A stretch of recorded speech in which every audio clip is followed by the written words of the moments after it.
దేవునికి స్తోత్రం. అందరికీ వందనాలు. యోహాను సువార్త 8వ అధ్యాయం 31, 32 వచనాలు. యేసు, మీరు నా వాక్యమందు నిలిచిన వారైతే నిజముగా నాకు శిష్యులయండి సత్యమును గ్రహించెదరు.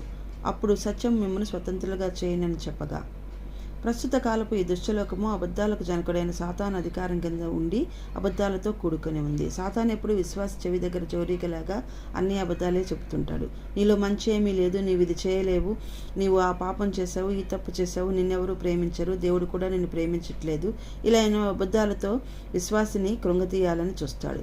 కృంగిన మనసు గలవారు ఏమీ సాధించలేరు. కాబట్టి మనం ప్రతిరోజు వాక్యం చదువుతూ వాక్యమును మనసు నిండా నింపుకుంటే సత్యం గ్రహిస్తాము. మన కోసం ప్రాణం పెట్టిన యేసయ్య మనకున్నాడని, దేవుడు పాపిని ప్రేమించి పాపాన్ని ద్వేషిస్తాడని, మన తప్పులను బలహీనతలను క్షమించి విశ్వాస జీవితంలో దినదినము మనం పరిశుద్ధులుగా ఎదుగునట్లుగా ప్రోత్సాహపరుస్తాడనే సత్యాన్ని గ్రహించి ప్రతి పాపం, శాపం, అబద్ధాల నుండి విడుదల పొందుతాము.